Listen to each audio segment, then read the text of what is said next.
Não sabeis que entre todos os que correm no estádio, na verdade, somente um recebe o grande prêmio? Correi de tal maneira que o alcanceis. Todos os que competem nos jogos se submetem a um treinamento rigoroso. Diga comigo, treinamento rigoroso. E isso para obter uma coroa que logo se desvanece. No entanto, nós nos dedicamos para ganhar uma coroa que dura eternamente. Porquanto não corro como quem corre sem alvo, e não luto como quem apenas soca o ar, mas esmurro o meu próprio corpo e faço dele o meu escravo, para que depois de haver pregado aos outros, eu mesmo não venha a ser reprovado. Diga amém. Pode sentar, muito obrigado.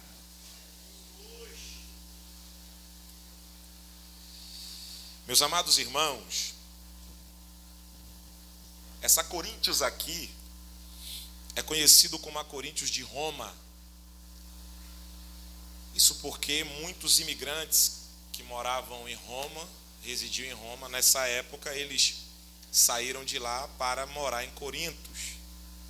Porque depois de Atos capítulo 2, o evangelho tomou uma proporção tão grande, a pregação do evangelho, que o sistema político da época passou a perseguir com mais veemência os pregadores, os que anunciavam a morte e a ressurreição de Jesus Cristo. É interessante porque depois de Atos 2 houve uma explosão. As pessoas que criam e eram batizados, eles também se sentiam no dever de pregar o evangelho, tal qual os que anunciaram para ele, os apóstolos. E pregar o evangelho nessa época era a mesma coisa de assinar a certidão de óbito. O indivíduo ele passava a ser perseguido, ameaçado de morte. Muitos morreram pregando o evangelho nessa época. Então, os imperadores, que nessa época aqui é o imperador Cláudio, no capítulo 18 do livro de Atos, nós vamos ver Paulo saindo de Éfeso e indo para Corintos. Quando a gente chega lá, quando Paulo chega lá, aí a gente vai ver em Atos capítulo 18 que ele encontra uma família de crentes que moravam em Roma, estão morando em Corintos agora, é Priscila e Áquila. Eles moravam em Corintos e o imperador Cláudio, por causa da expansão da pregação do evangelho, ele expulsa todos os crentes de Roma, a fim de que o evangelho não seja pregado lá em Roma. Então, Priscila e Áquila saem de lá, expulsos por Cláudio, e vão morar em Corintos. E Paulo encontra eles lá, e o texto diz que Paulo morou algum tempo na casa dele, porque Áquila tinha a mesma profissão de Paulo. E Paulo trabalhava a semana toda e só ia às sinagogas ensinar, debater, discutir acerca das escrituras nos sábados, porque eles trabalhavam durante a semana e aos sábados eles iam lá falar sobre as escrituras. E foi nesse meio termo que a igreja de Coríntios nasceu. Muitos crentes que moravam em outras cidades passaram a morar em Corintos. Só que Paulo não mora lá tempo suficiente para ver a igreja crescer. Paulo funda a igreja, Priscila e Áquila fica responsável pela igreja, porque a igreja era na casa de Priscila e Áquila, e Paulo continua viajando, porque Paulo ele gostava de acompanhar o crescimento das igrejas, pastor Raimundo, bem de perto. Então Paulo viajava constantemente, a fim de não deixar que outras doutrinas fossem implantadas nas igrejas. Ele gostava de cuidar dos pobres. As igrejas arrecadavam ofertas, Paulo se sentia no dever de pegar as ofertas arrecadadas e ir levar para os irmãos, de visitar os doentes. Paulo tinha esse cuidado, porque ele entendeu qual é a proposta do reino de Deus. Então, quando Paulo sai, a igreja de Coríntios cresce muito. Para você ter ideia, os melhores pregadores da época pregaram em Coríntios, como Apolo, que no próprio capítulo 18 você vai ver que Apolo aparece e ele vai pregar em Coríntios, e a Bíblia diz que ele era tão instruído dentro da sua casa como nas faculdades. Apolo morava em Alexandria. Alexandria é onde, na época, havia as maiores faculdades, os melhores professores estavam em Alexandria. Então, Apolo pregou muito em Coríntios, tanto que se a gente lê aqui no capítulo 1 da carta, quando eu li essa carta, eu fiquei meio surpreso, porque a ideia que venderam para mim de Coríntios é que Coríntios é a igreja mais problemática da Bíblia. É que é a igreja mais problemática que Paulo tomou conta. E hoje eu discordo completamente. A igreja de Coríntios, ela tinha muitas qualidades. Diferente da igreja da Galáxia, que é a igreja dos Gálatas, que Paulo, quando escreve a igreja dos Gálatas, ele disse: poxa, eu estou triste porque depois de vocês serem livres, vocês querem voltar a ser escravos. Eu muito me admiro de vocês. Já Coríntios, no capítulo 1, você vê Paulo elogiando a igreja, porque a igreja cresceu, pastor Raimundo, num conhecimento, tanto secular como bíblico, como a instrução das escrituras. Então o conhecimento das escrituras na igreja de Coríntios estava crescendo muito. Então Paulo ficou alegre com isso. O problema da igreja de Coríntios era comum, como em todas as igrejas, irmãos. Toda a igreja tem problema. Não é a igreja de Coríntios que seria diferente. Na verdade, Paulo viu na igreja de Coríntios um potencial que ele não viu em outras igrejas. E quando ele escreve essa carta, ele diz assim: ele elogia, ele começa a carta elogiando: eu louvo a Deus pela vida de vocês têm crescido no conhecimento. Só que no finalzinho do capítulo 1 ele diz: mas eu fiquei sabendo pela família de Cloé que há dissensões em vosso meio. Porque uns dizem: eu gosto de ouvir Apolo, outros dizem: eu gosto de ouvir Paulo, outros dizem: eu gosto de ouvir Cefas, que é Pedro, e outro diz: eu gosto de Cristo. Aí Paulo pergunta: e Cristo está dividido porventura? Porventura está Cristo dividido? Então, a igreja, o fato da igreja ter potencial, não quer dizer que a igreja seja uma igreja livre de problemas, como esse aqui.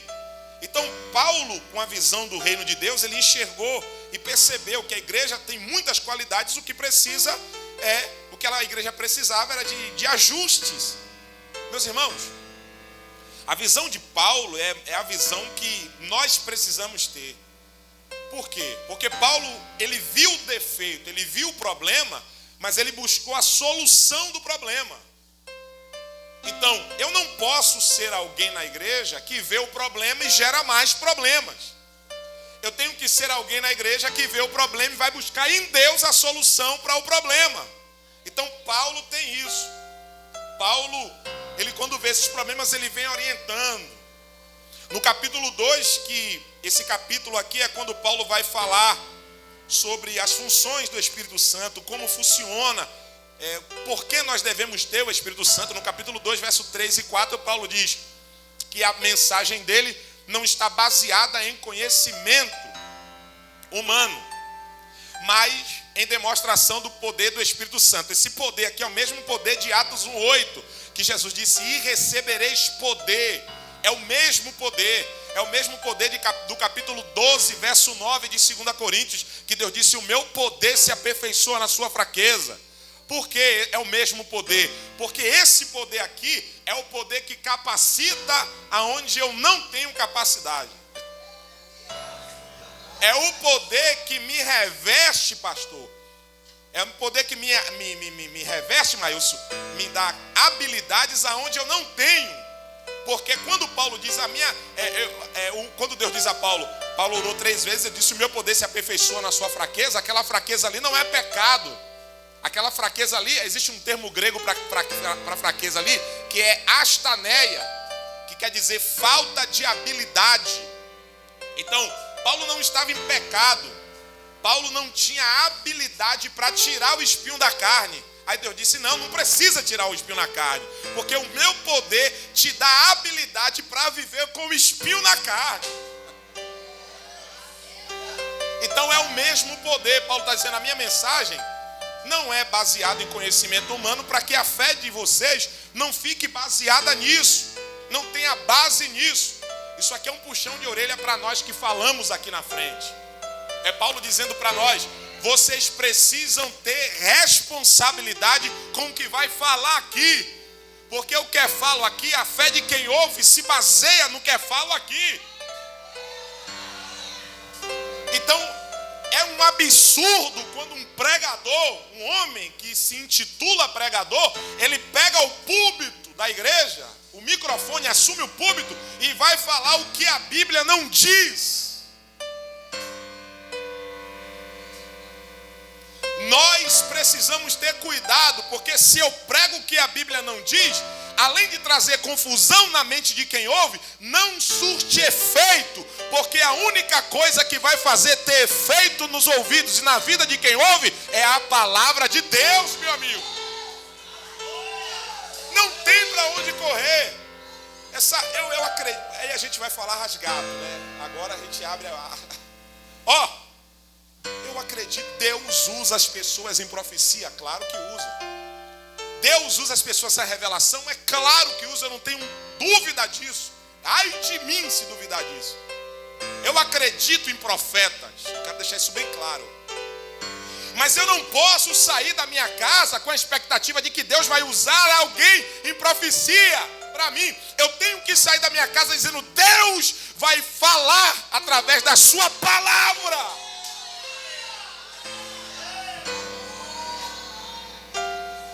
Profetas falham, os profetas erram, a palavra não erra, amigo.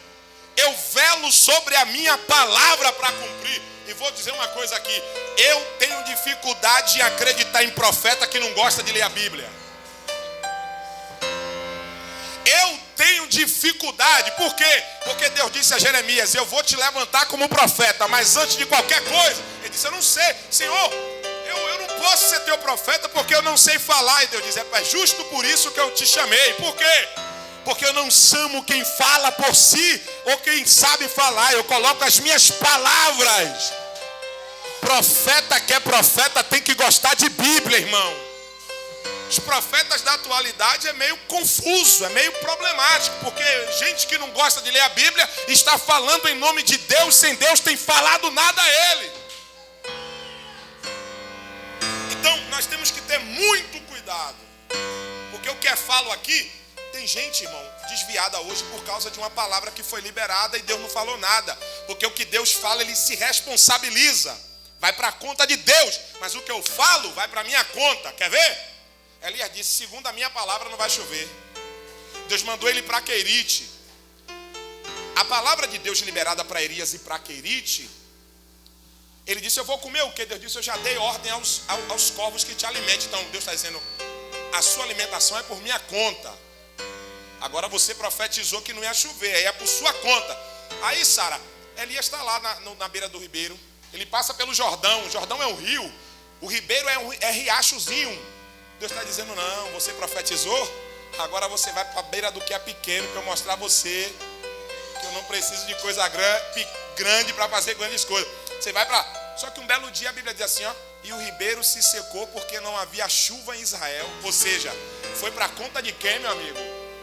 De Elias, porque quem disse que não ia chover?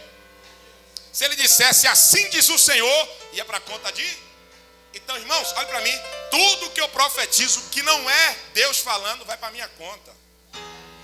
Então é isso que Paulo está orientando a igreja: cuidado, você que fala, porque olha como eu sou, eu prego justo o que as escrituras dizem, porque a fé do povo tem que ter base. E eu vou te falar uma coisa aqui, irmão: tudo na vida da gente se resume na base. É ou não é? Vamos aí, vamos lá. Quantas pessoas que antes da pandemia estavam aqui dando glória, cuspindo fogo, igual dragão, de manhã, de tarde, de noite. Pós-pandemia, você procura ele, cadê? Uns desviou, outros foi embora, mudou de estado. Por quê? Porque a base dele está onde? Onde é que ele está baseado? Crente que tem uma palavra de Deus, que ele está baseado na palavra de Deus, o mundo está desabando ao redor dele, e ele está dizendo: eu continuo acreditando no que Deus falou. Eu continuo acreditando. Crente que tem base em Deus permanece até o fim. Então Paulo está preocupado com isso, com a base. Por quê? Porque as maiores estruturas que você vê aí, o maior prédio do mundo em Dubai, vai ver a base dele. Ele é bonito, é mais alto, mas a base dele é que dá sustentabilidade para aquilo tudo aparecer. Então nós precisamos ter cuidado com isso. Aí quando a gente vai lendo, vai vendo Paulo resolvendo problemas, no capítulo 4, se você ler, Paulo diz, pergunta a eles sobre a arrogância deles. Quem vos ensinou a ser tão arrogante? Vocês cresceram muito. E o finalzinho do capítulo 4, se você ler mesmo focado, a lágrima vem no olho, porque Paulo diz, vocês estão enriquecendo, enquanto nós estamos empobrecendo. Vocês têm tudo, enquanto nós não temos nada. Somos considerados como lixo desse mundo. Ele diz, eu tenho a impressão de que Deus nos deixou por último.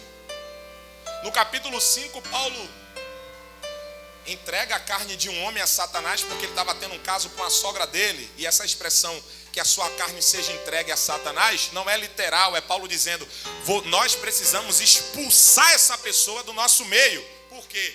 Porque o problema não é pecar. Porque pecar todo mundo peca. Quem não pecou ainda vai pecar um dia. O problema é quando o confronto vem, qual é a minha postura? O que é que eu devo fazer? Me arrepender. Se eu pequei, eu tenho que reconhecer, não, pequei mesmo. Não, pastor, tudo bem, eu aceito, que vier. Só que esse camarada não. Os irmãos orientando ele desou. Aí Paulo disse, expulsa ele. Tira ele do meio da gente.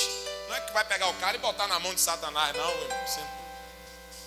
Então, no capítulo, aí você vai lendo. Quando a gente chega no capítulo 9, porque a gente não tem tempo, a gente vê Paulo usando a linguagem humana para falar das coisas celestiais. Paulo imitava Jesus até nisso aqui, irmãos. Usava as coisas temporais para falar de coisas atemporais.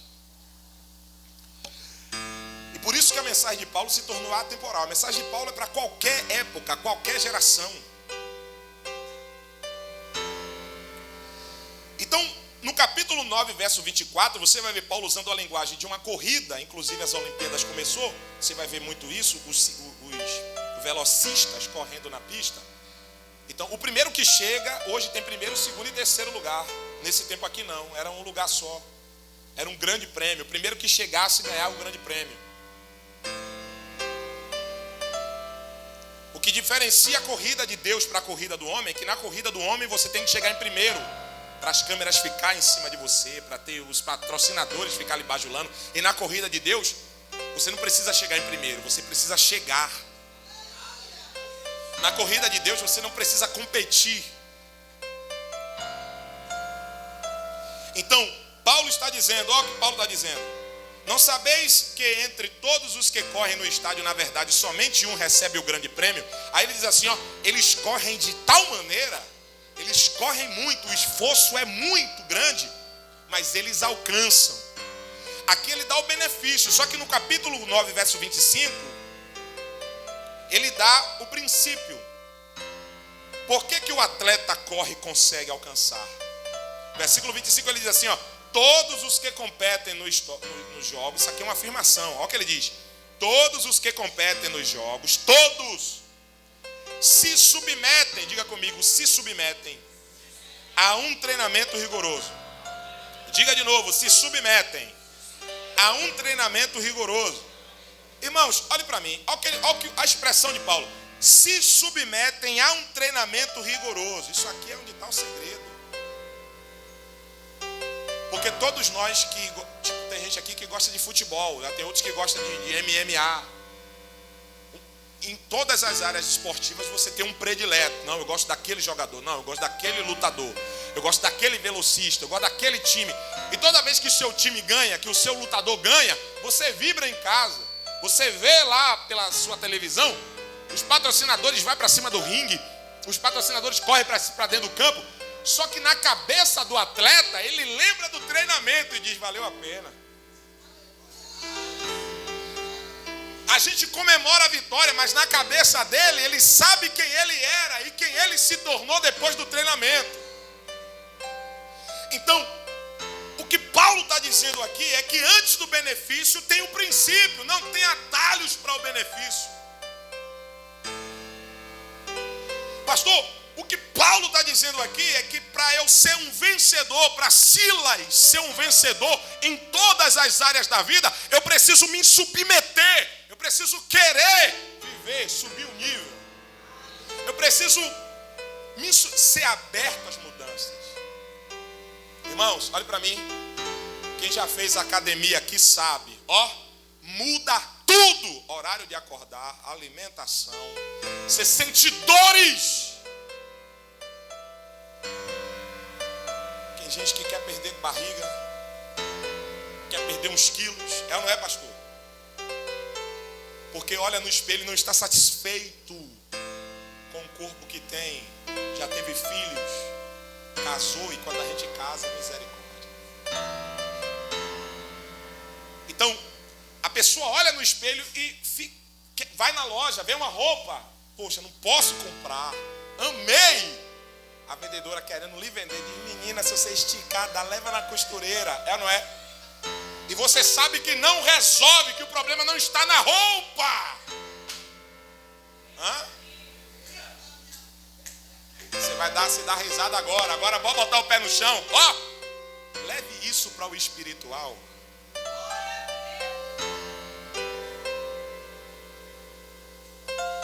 Se submeter ao treinamento rigoroso não é fácil. Quem já fez academia aqui sabe. Você vai no primeiro dia, no segundo você já imagina, meu Deus. Você vai no segundo dia, no terceiro você diz: não vou mais não. E quando chega lá, o personal bota você fazer uma série de 10. Aí no próxima semana ele já bota você fazer uma série de 20. Você não aguenta não. Ele diz: aguenta. Você aguenta. Eu vi um pudim na padaria. O pessoal diz: não, nutricionista, você não pode mais comer não, viu? Tem que sempre estar acompanhando o açúcar. Tem que ver aí a pressão. Tem que estar tendo acompanhamento médico. Se você for malhar, não vai funcionar. Então tem que fazer a coisa. Isso é se submeter porque eu quero o resultado. O problema de hoje é que eu quero o resultado sem me submeter. Pastor, hoje está difícil do camarada se submeter às ordenâncias da igreja, à liderança da igreja.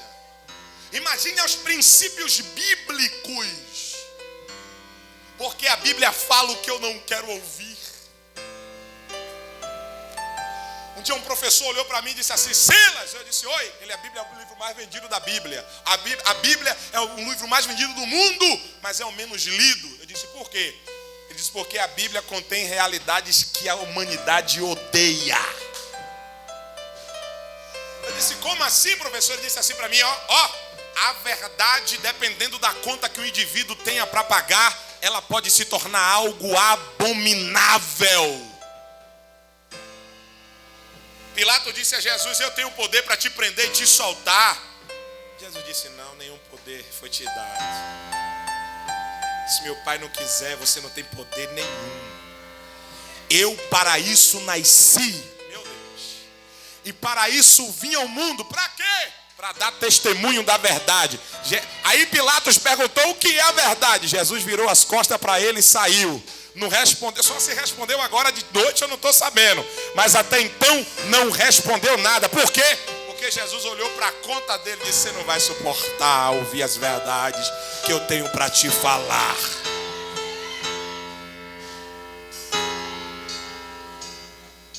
Se submeter ao treinamento rigoroso, isso significa dizer que para eu viver uma realidade diferente do que eu vivo hoje, eu preciso ser acessível a uma nova realidade. Ou seja, tem gente na igreja vivendo um ciclo vicioso, preso há anos.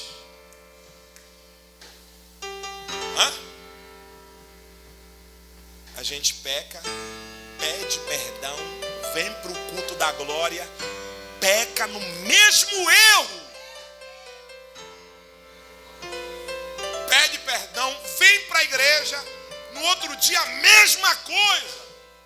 Entra ano, sai ano, e a gente está vendo quem chegou depois da gente recebe. Por quê? Porque quando ele chega aqui, o sofrimento.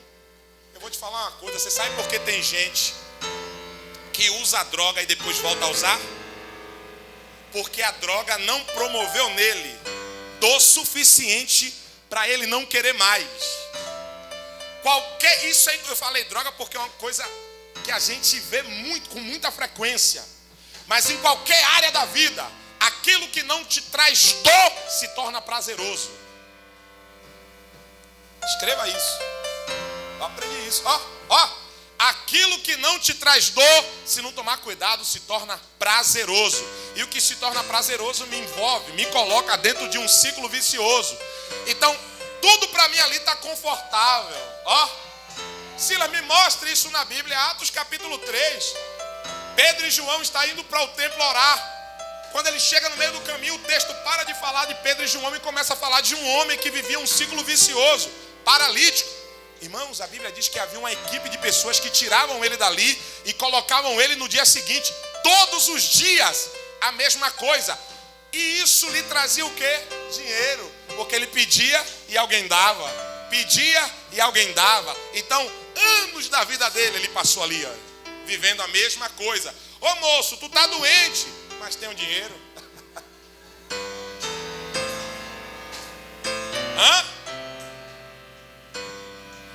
Alguém dizia, menino, moço, tu tá vivendo isso aí já tem anos, por que tu não procura melhora? Jesus aí cura. Não, tá bom aqui, eu tô com dinheiro, tá lindo.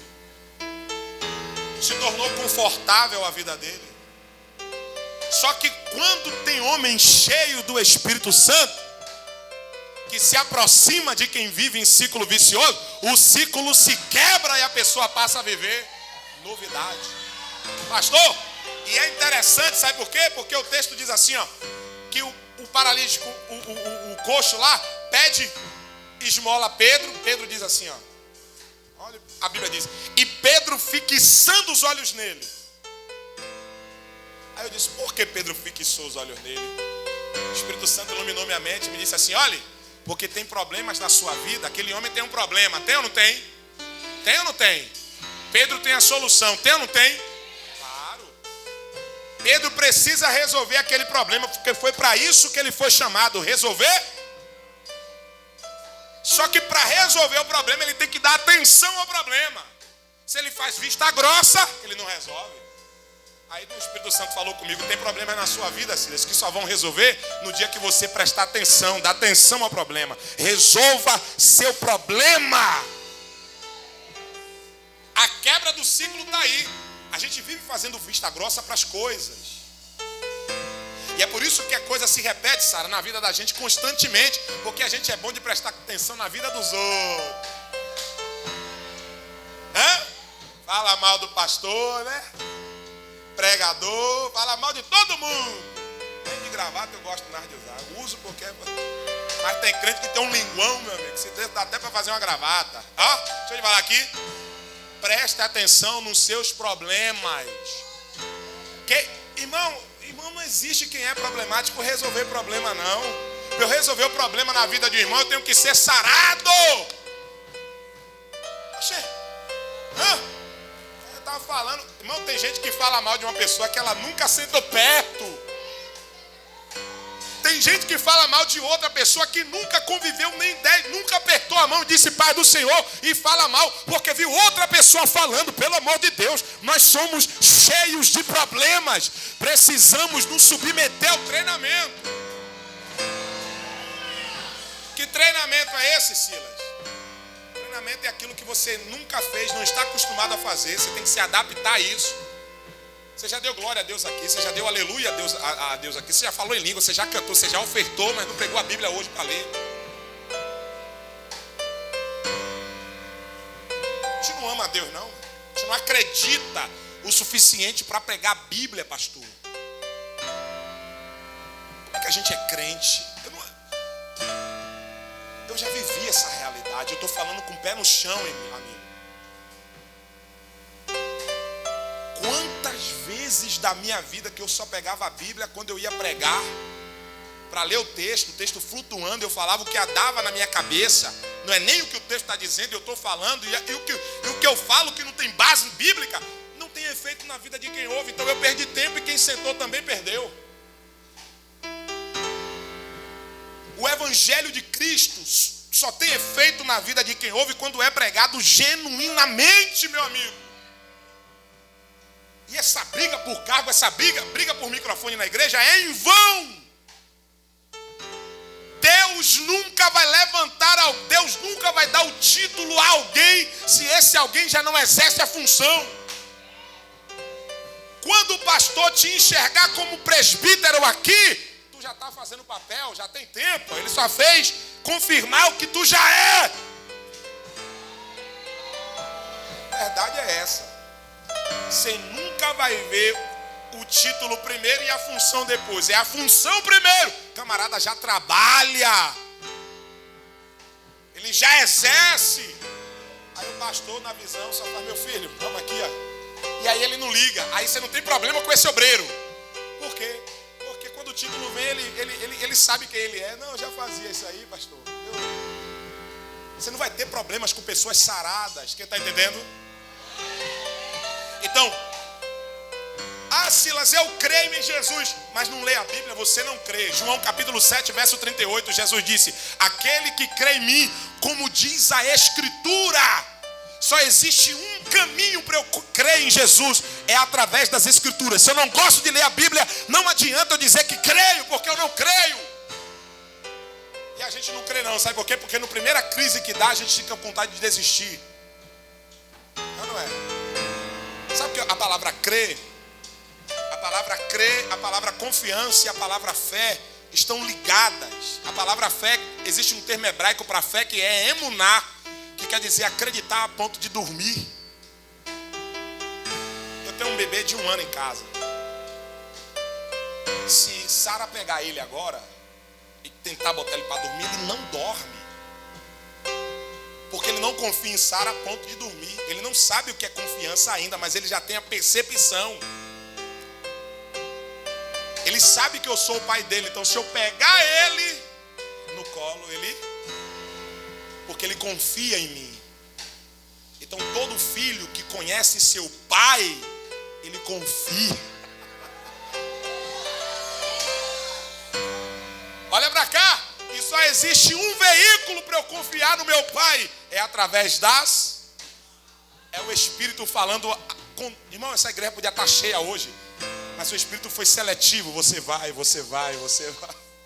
Porque o Espírito está dizendo para nós essa noite, vocês precisam ler para me conhecer e confiar em mim.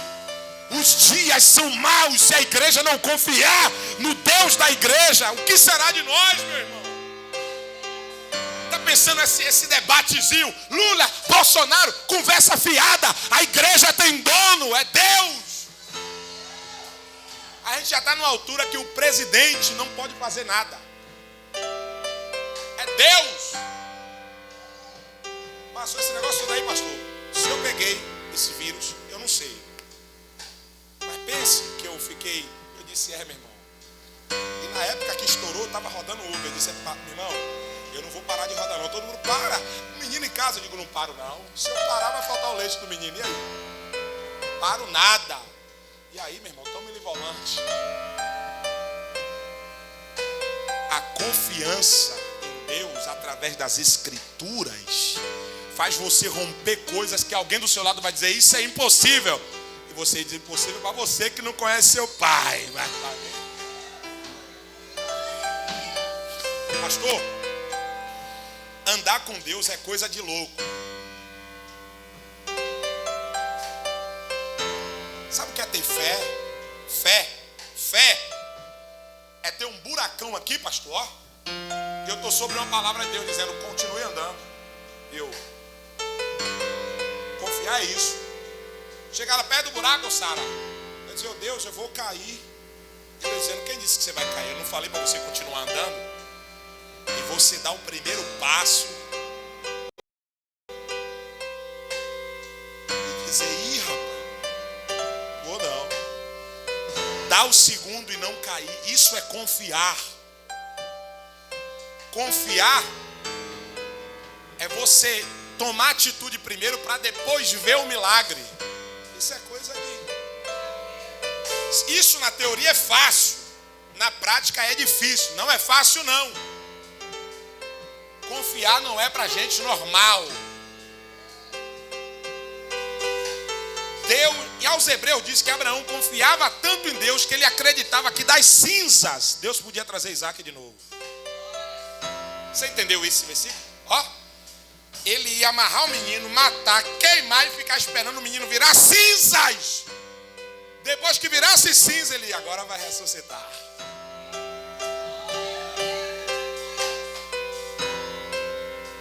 Isso é confiar em Deus. E como é que eu posso confiar tanto, Silas, conhecendo Ele? E só existe um veículo para o homem conhecer Deus. Então, olha a parte B do versículo 25, a gente encerra. Se submeter ao treinamento rigoroso. E isso para obter, Paulo está dizendo, ele se submete a um treinamento rigoroso, e isso para obter uma coroa que logo se acaba. Aí ele diz assim, no entanto nós nos dedicamos, diga, nos dedicamos. Olha o que ele diz, nos dedicamos para ganhar uma coroa que dura eterna.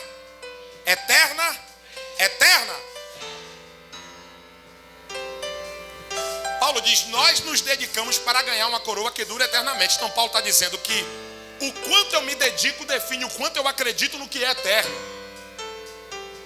Pegou não? Vou trocar em miúdos para você entender. Paulo está dizendo, o quanto você se dedica às coisas de Deus, Bíblia, jejum, trabalho no reino, amor a Deus, amor ao próximo, perdoa quem lhe ofende. Quanto mais você se dedica, se debruça nessas coisas, o seu alto nível de crença no invisível é maior. Você não tem dificuldade de acreditar no céu, no que é eterno. O céu não é coisa palpável para nós ainda. Você já viu o céu? Eu não. Paulo disse que tudo é por fé. Ninguém aqui nunca viu Jesus. Mas você é atraído para a presença dele. Por quê? Por causa da sua fé. Conecta você a Deus, nós a Deus. Então, se eu não gosto, não tenho aptidão pelas coisas de Deus, eu acredito pouco no que é eterno.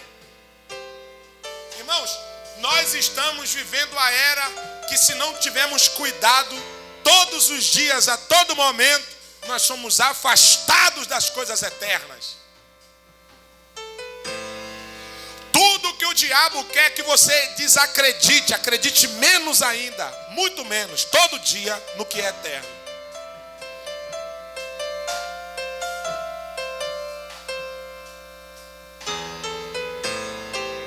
Não é?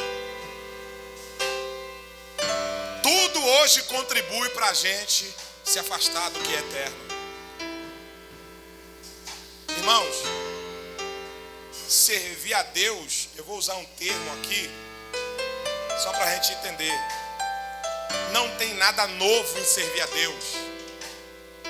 Servir a Deus é o padrão da Bíblia, ainda é o mesmo padrão. As pessoas estão inovando as coisas, romantizando muito as coisas. E se você não tiver cuidado, você, para achar a coisa certa, eu vi um pregador dizer isso e é verdade, um pregador bem maduro.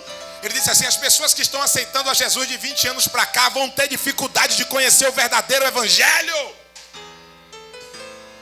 Porque, pastor, hoje existe um evangelho, entre aspas, para cada tipo de indivíduo. O que mais agrada ele pega. O mais confortável ele pega. Só que o evangelho de Cristo nos arremete, nos joga diretamente a renunciar o que é da terra pelo que é eterno. Agora a gente vai entrar num papo. Na maioria das vezes, para o indivíduo obter alguma coisa do céu, será necessário renunciar a alguma coisa na terra.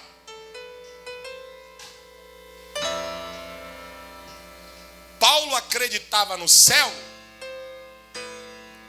Como eu estou pegando nesse púlpito aqui, o céu para Paulo era palpável.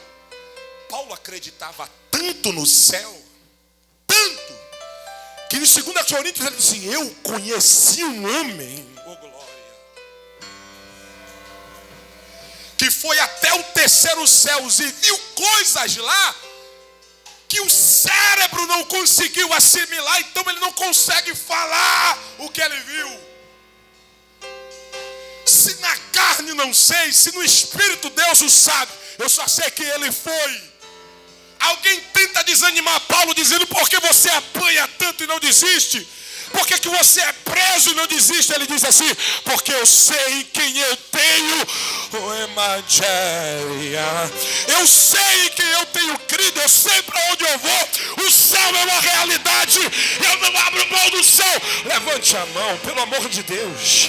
Só quem acredita no céu, e quem ainda acredita, abre a boca, dá glória. O céu é uma realidade.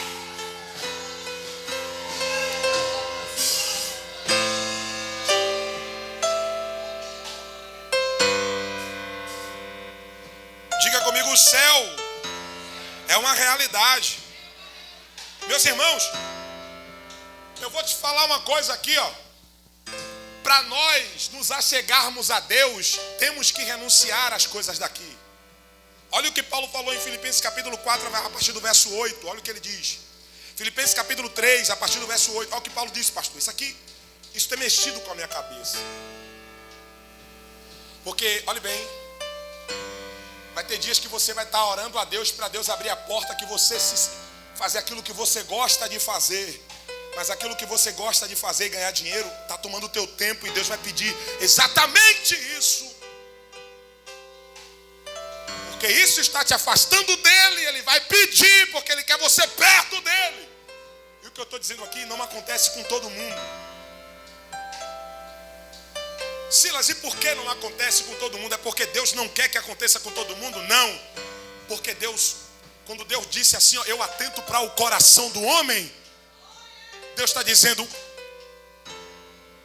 quando eu vejo que no coração dele a aptidão por mim é proporcional ao que eu sinto por ele, eu não abro mão dele.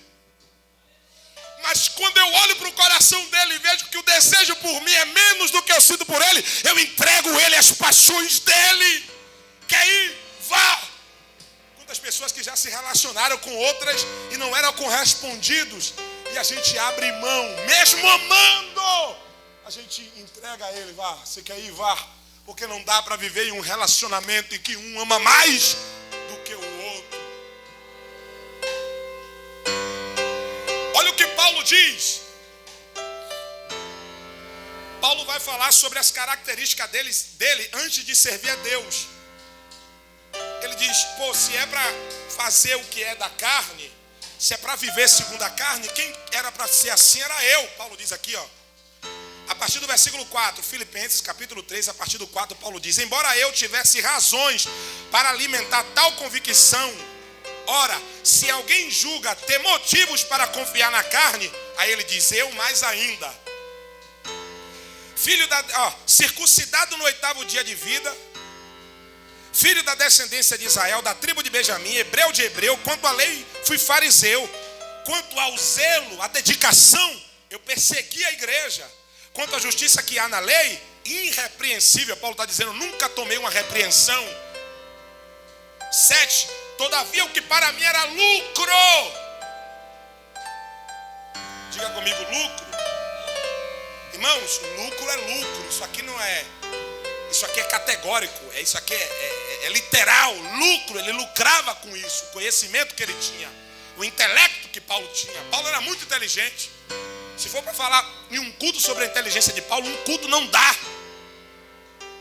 Paulo era poliglota, Paulo era teólogo, Paulo era professor, Paulo foi aluno, Paulo estudou com um dos melhores professores da época, ele podia falar o que ele falou aqui. Aí ele diz, todavia o que para mim era lucro, para ser a considerar como prejuízo por causa de Cristo. Ele diz assim, tudo que para mim era lucro, um dia eu tive que abrir mão. Porque se eu não abro mão do que era lucro, eu não ganho Cristo e eu escolho Ele. Olha o versículo 8. Mais do que isso, ele diz assim, mais do que isso, compreendo que tudo é uma completa perda quanto comparado à superioridade do valor do conhecimento de Cristo Jesus, meu Senhor, por quem decidi. Isso aqui mexe com a minha cabeça, pastor. Olha o que ele diz, por quem decidi perder todos esses valores. Irmãos, está aqui o poder da decisão. Por quem eu decidi perder, é o que a gente não está acostumado. A gente foi ensinado a ganhar o tempo todo. Minha mãe dizia, se você estiver na rua e apanhar, você vai chegar em casa e apanhar. Ela estava me dizendo, você tem que ser um vencedor, você tem que bater na rua. Só que ela tinha que me ensinar, nem todas as vezes você vai bater, você vai apanhar também. Porque algumas vezes o interessante não é bater, é apanhar também. Porque bater todo mundo sabe, o problema é apanhar. Ó, então Paulo está dizendo, ninguém mandou eu perder não, eu que decidi. Por causa de os quais considero como esterco a fim de ganhar a Cristo. Versículo 9, isso aqui é louco. Ó, e ser encontrado nele. Então o texto está dizendo que Paulo estava perdido. Com todo o dinheiro, com todo o intelecto, com tudo. Ele diz, eu estava perdido. Eu não tinha identidade. Esse versículo remete a gente ao Éden. Porque quando Adão pecou, ele não caiu só no quesito em condenação eterna. O homem, quando caiu no Éden, caiu moralmente, economicamente, politicamente, moralmente, em todos os ângulos da vida do homem. Ele caiu lá no Éden. A identidade que Deus deu a Adão, ele perdeu. Cristo foi para a cruz para nos devolver a identidade que Adão perdeu no Éden. E o que eu vou te falar aqui, você precisa levar para a sua vida. Olha para mim. Existe uma versão nossa, melhorada. Uma versão que... Essa é a nossa versão original, que está em Cristo. E é essa versão que Paulo disse, eu preciso encontrar ela. E para eu encontrar ela, eu preciso abrir mão da velha.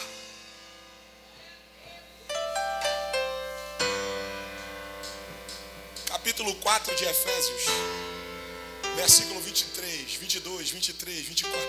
Se você ler, você vai ver Paulo dizendo assim, vocês precisam se despir do velho homem e se revestir do homem que foi criado para ser semelhante a Deus.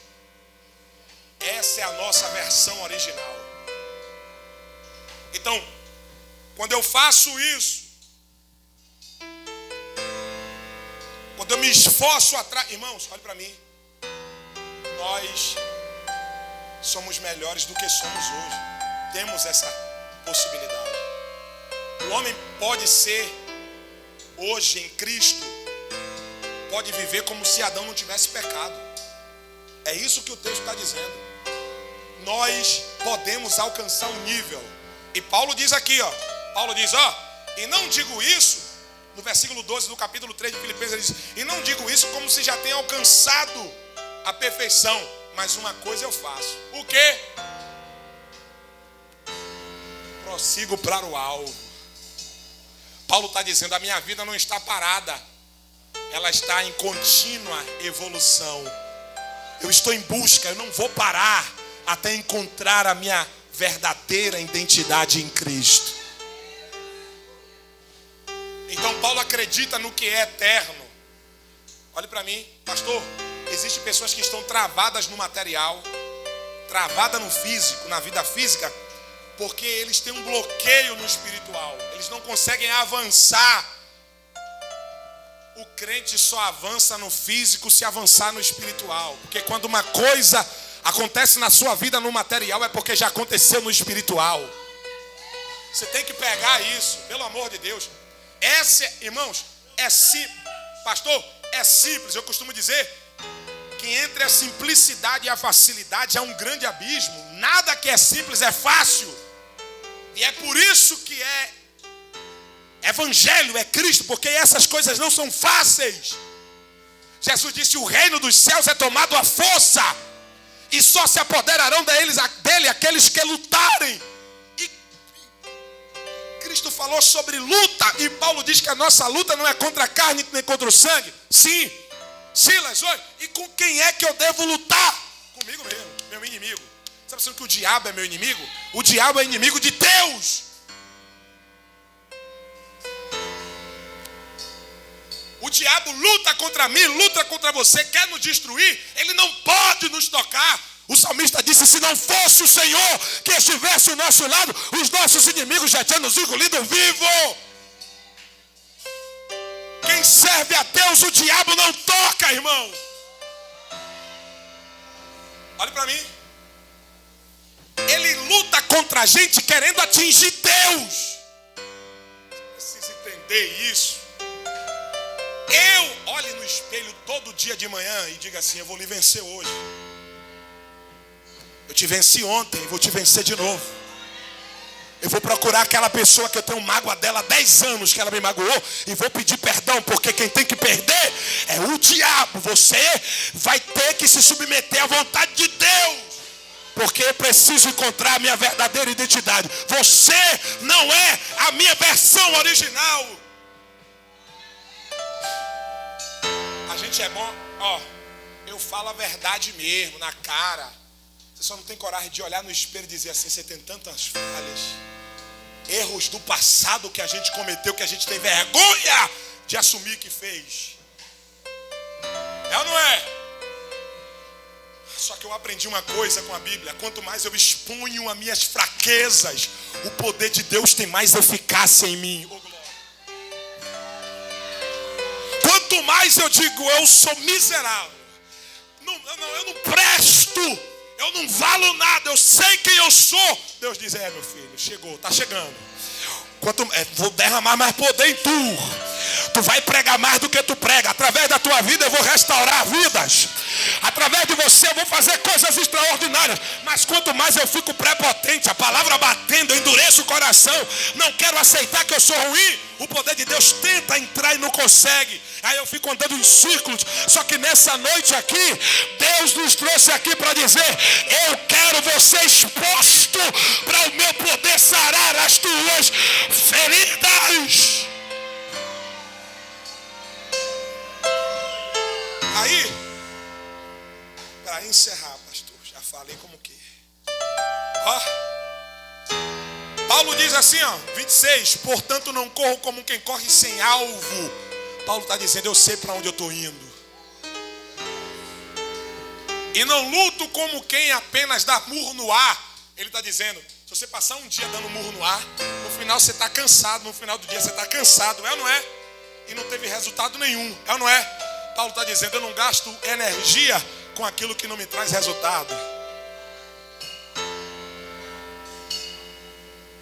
Para de ficar gastando energia falando mal de alguém. Para de gastar energia com aquilo que não...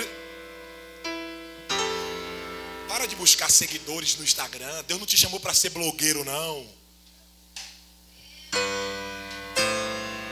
Quer ser influente no Instagram?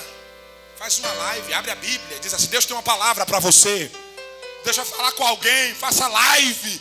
Mas não fica criando conteúdo bobo, não. Deus não quer você perdendo tempo com aquilo que não traz resultado.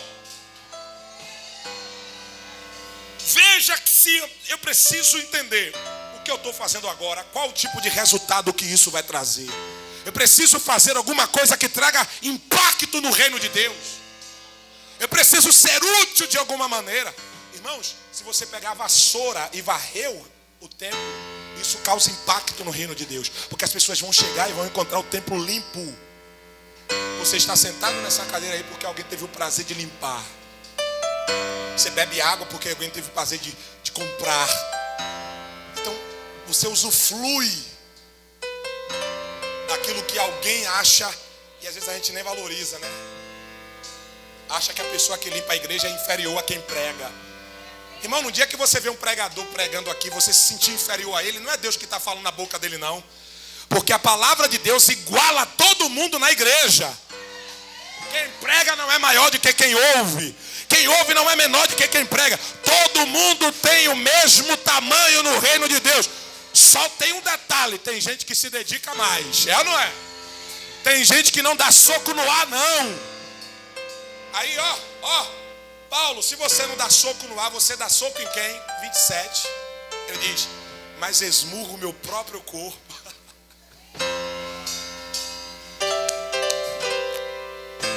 E faço dele o meu escravo.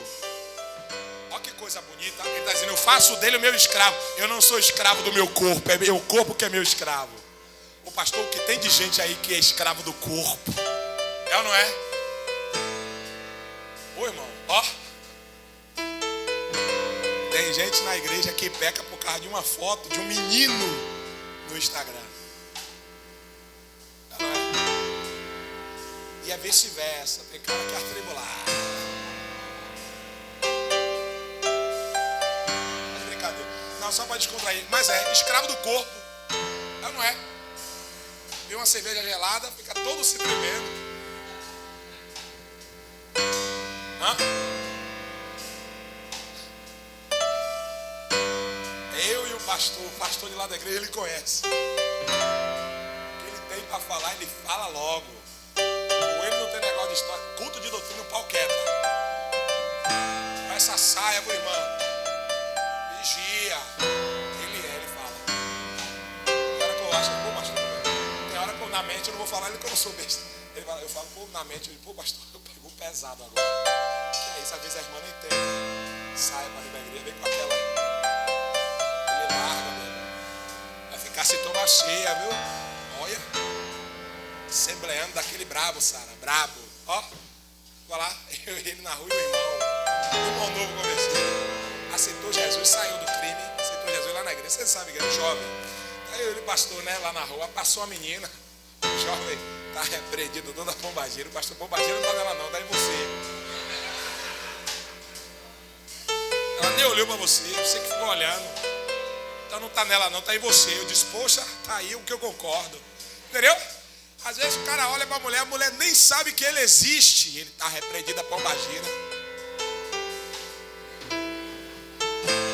Entendeu, mano?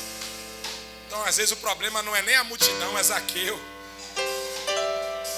Zaqueu não viu Jesus porque era pequeno. A Bíblia diz isso. Porque ele era de pequena estatura. Não era a multidão, era porque ele era pequeno, ninguém mandou ele ser anã. Era com ele Jesus. Ó. Então, escravo do corpo, Paulo disse não. Ele é meu escravo. Mas isso a gente só consegue ir. Olha como a Bíblia é linda. A gente só consegue isso quando a gente se submete ao treinamento. E quando a gente se submete ao treinamento, a gente passa a tomar gosto pelo que é eterno. Aí a gente não corre como cego no tiroteio, não dá murro no ar, o corpo se torna escravo. Eu tenho uma Bíblia aqui que você clica na palavra, ela abre assim, em todos os idiomas que a palavra existe. A palavra espancar, existe um termo grego para ela, que eu não sei pronunciar ainda.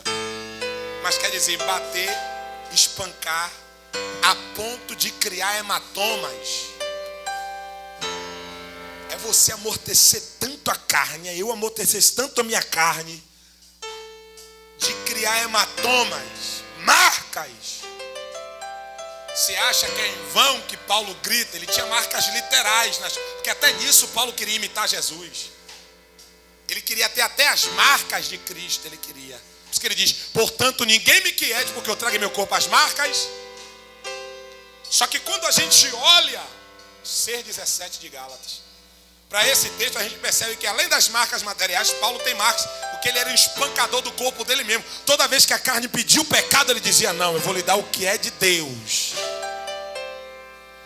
Aí Paulo diz, por que eu faço dele meu escravo? Para que depois de haver pregado aos outros. Essa palavra pregar aqui, irmão, não está ligado só a microfone e a púlpito.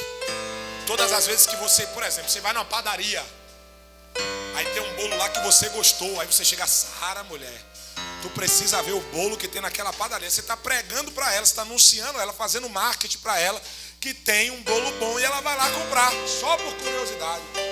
Tudo que você anuncia, isso é pregar. Tudo que você defende como verdade, isso é pregar. Então Paulo está dizendo, por que eu faço dele meu escravo? Para que depois que eu tenha chamado as outras pessoas para essa corrida, eu não seja eliminado dela. É complicado o cara dizer, ô meu irmão, aceite Jesus. O cara vem, aceita. O cara que fez o apelo está no outro dia desviado. O cara vai dizer, o cara me chamou para ser crente e agora está desviado. Quem está entendendo? Então basicamente é isso que Paulo está falando aqui. Que ele não quer ser reprovado dentro daquilo que ele defende. Então para ele não ser reprovado, ele entende que a única pessoa que pode reprovar ele não é o irmão que falou mal dele, que persegue ele, é ele mesmo. Com a permissão do pastor, fique de pé em nome de Jesus. Uma mensagem mais, né? Mais para a alma mesmo, né, pastor? vigia. Então, pega essas coisas. Eu tenho tentado aplicar. Pastora, não é fácil não. Não é fácil porque, quanto mais a gente quer Deus, quer as coisas eternas, parece que tudo contribui para a gente, né? Prova dobra, o irmão persegue mais, e fulano falou mal, outra pessoa lembrando do seu passado, e aquela agonia, você diz, poxa, eu estava aí todo atribulado e ninguém falava nada. Aí eu começar a buscar. Quem já se sentiu assim? Pronto. Aí Deus está falando para você, toda vez que isso acontecer é porque você está fazendo a coisa certa. Feche os seus olhos agora e você, com base no que você ouviu aqui, você vai fazer uma oração. Você vai fazer uma oração de olhos fechados com base no que você ouviu aqui.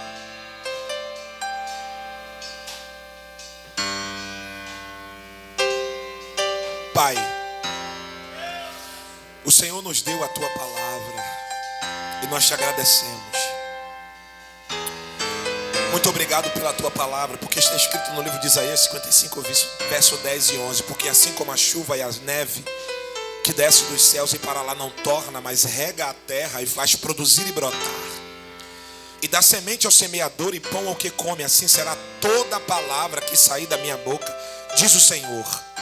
Não voltará para mim vazia, antes fará o que me apraz e prosperará naquilo para que eu enviei. Meu Senhor, nós te pedimos que essa palavra traga em nós, faça em nós, se realize em nós exatamente aquilo para que ela foi enviada. E que a partir de hoje, Senhor, um novo ciclo na Tua presença se inicie. E que outros ciclos também se iniciem, Pai. Nós estamos acessíveis ao trabalhar do Espírito Santo. Essa é a nossa oração em nome de Jesus. A igreja diz...